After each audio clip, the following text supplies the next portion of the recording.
E aí, pessoal, tudo bem com vocês? Voltamos aqui ao cenário domiciliar. Gente, vamos continuar. O último vídeo eu terminei falando da quarta Constituição, que foi feita por Getúlio Vargas em 1937. Na época, ele tinha cometido um golpe do Estado, dizendo que era um Estado novo para o Brasil. E ele fez uma Constituição, ele mesmo fez uma Constituição nova e a Constituição de 1937. Lembrando que Getúlio Vargas criou a CLT, hein? Isso é muito importante você lembrar disso. Quando foi, depois que Getúlio Vargas passou, infelizmente ele se suicidou, né? Depois, quando ele fez o golpe do Estado. Aí depois teve novas eleições. E ele pôde se candidatar, claro. E ele ganhou essas eleições, porque o povo votou nele, porque o povo acreditava em Getúlio Vargas. Mas infelizmente ele se suicidou. E acabou a história dele, né? Mas em 1946, foi feita a quinta Constituição do Brasil, aonde ela vinha com alguns direitos a mais. O que é que ela vinha? Ela vinha com direito de greve, livre associação sindical e liberdade de opinião e expressão. Porque lembra que Getúlio Vargas, ele tinha tirado isso. O pessoal não podia falar mal. O pessoal só tinha que falar coisa boa dele e as escolas tinham que falar coisa boa de Getúlio Vargas. Então a população realmente gostava, tinha que ser um povo patriota. Aí, isso na Constituição de Getúlio Vargas. Na Constituição de 1946, já veio a liberdade de expressão. Ó, Constituição de 1946, veio a liberdade de expressão, o direito à greve, o direito à associação sindical, veio direitos muito importantes que nós temos até hoje. Só que nesse meio tempo aí, o que aconteceu? Em 1962, houve uma emenda nessa Constituição. Uma emenda para poder... 1962 não houve emenda nenhuma, esqueça a emenda. Em 1962 houve um plebiscito. Por que um plebiscito? Para fazer com que o Brasil votasse assim o presidencialismo. Porque desde que Vargas se tornou ditador, o Brasil deixou de ser o presidencialismo, porque tinha um ditador. Então ele morreu e assumiu outra pessoa no lugar dele, mas não tinha assim o presidencialismo. Então se fez um plebiscito em 1962, o plebiscito, para poder ver se o povo queria novamente o presidencialismo, e o povo quis o presidencialismo. E lá em 1964 teve uma emenda. Agora sim é a emenda. Em 1964 teve uma emenda para tornar o Brasil parlamentarista. Por que isso aconteceu? Porque houve a queda de Jânio Quadros. Jânio Quadros renunciou porque ele não aguentou a pressão que tinha em cima dele. Até porque aconteceu outra coisa muito importante em 1964, que muita gente vai lembrar agora do que eu vou falar. O que aconteceu? Ditadura militar. Em 1964 se iniciou a ditadura militar. E Jânio Quadros foi eleito. E ele não queria assumir porque estava sob forte pressão. Então ele renunciou. E como ele renunciou, decidiu então fazer a emenda do parlamentarismo no Brasil. A ditadura militar é uma data muito importante, 1964, ditadura militar, que durou 21 anos. A ditadura militar durou 21 anos. E lá em 1967, o que houve? Houve uma nova Constituição feita, imposta, claro, durante a ditadura militar. Então era uma Constituição um pouco dura. Toda essa época da ditadura foi no governo de Castelo Branco e Costa Silva, onde teve aí o ato inconstitucional número 5. Se você não sabe o que é, pesquisa aí depois para você saber, tá? Esse ato foi de 1968, um ano depois da nova Constituição. Muita gente foi exilado do Brasil na ditadura militar, todo mundo sabe isso. Artistas, políticos que eram contra o governo da época, jornalistas, muita gente. Regina seu celular.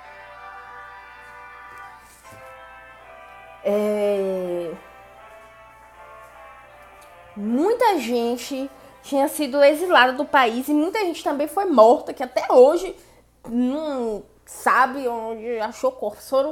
Foram coisas horríveis que aconteceu, né? Todo mundo já sabe disso. E teve essa Constituição aí, que foi a sexta, em 1967, que foi feita por quem? Foi feita pelos militares, na época da ditadura militar, que começou quando? Em 1964, que durou 21 anos, certo?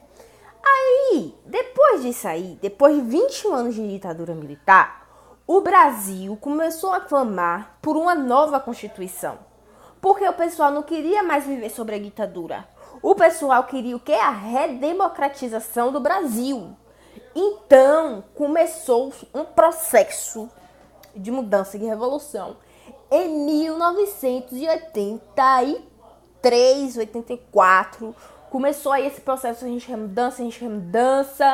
E aí no governo de José Sarney, o que é que houve no governo de José Sarney? Houve aí então a reunião para ir na votação lá de 1984, se eu não me engano, procure a data certa. Houve uma nova eleição.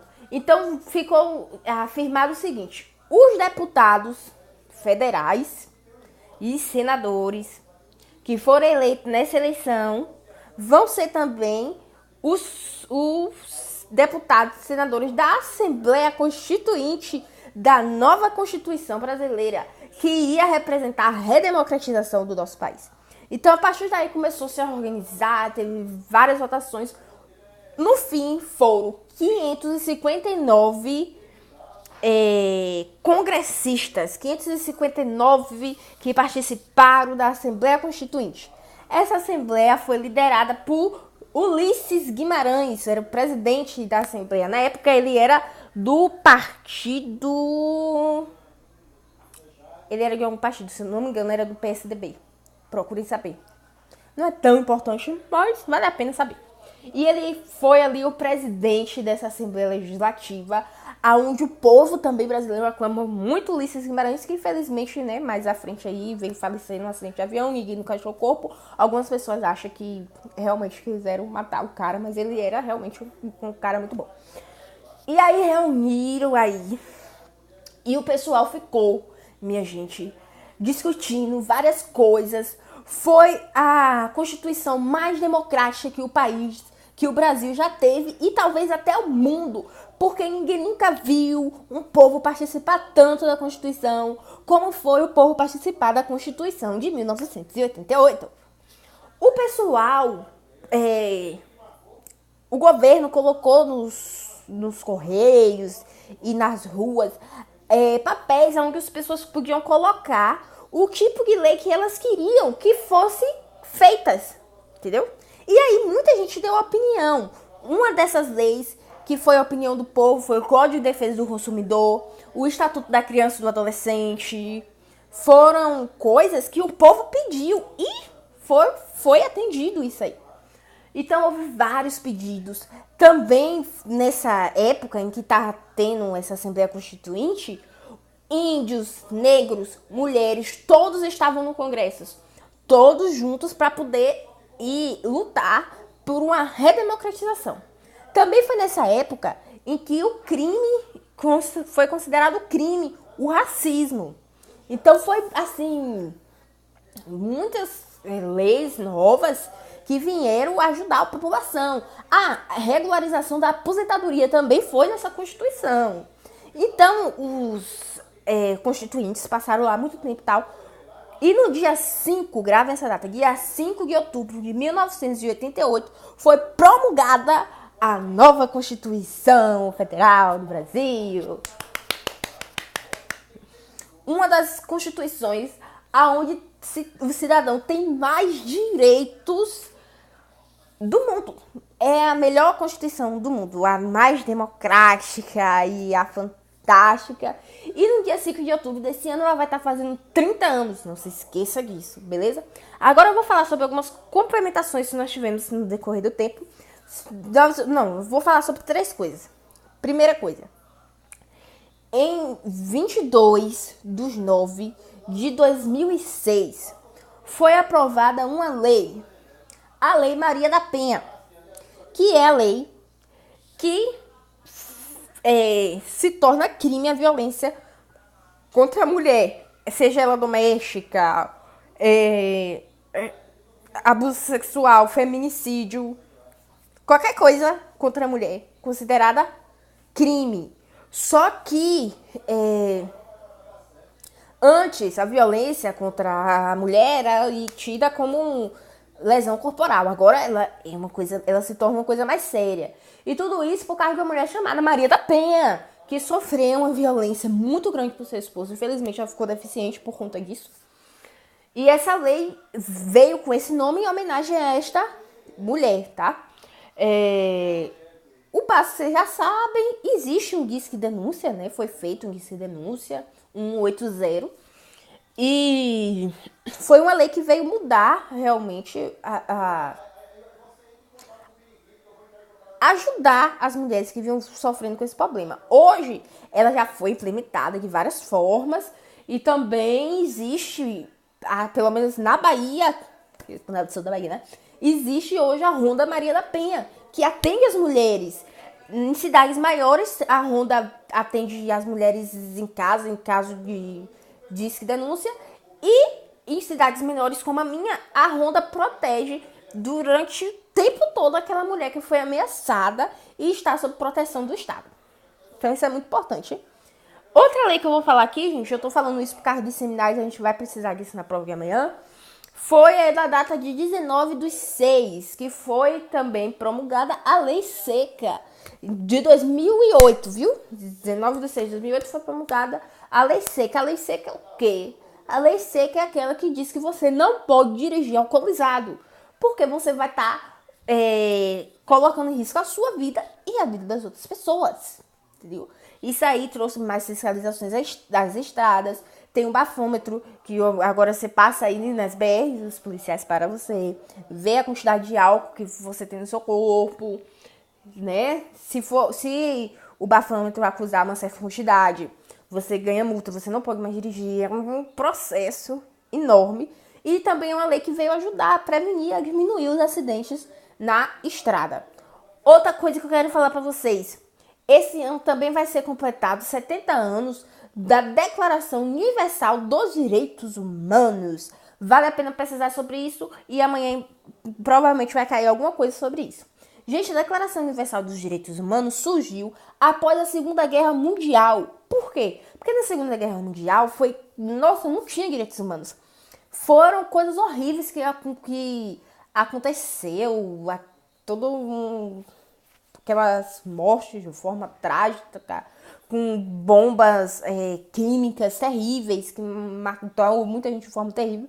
Então, houve aí a Organização das Nações Unidas, que foi a ONU, e falou assim, olha, vamos fazer aqui leis que protejam as pessoas, vamos fazer leis em cima dos direitos humanos, para proteger as pessoas e que seja uma declaração universal para que todos os países tenham que cumprir essa regra.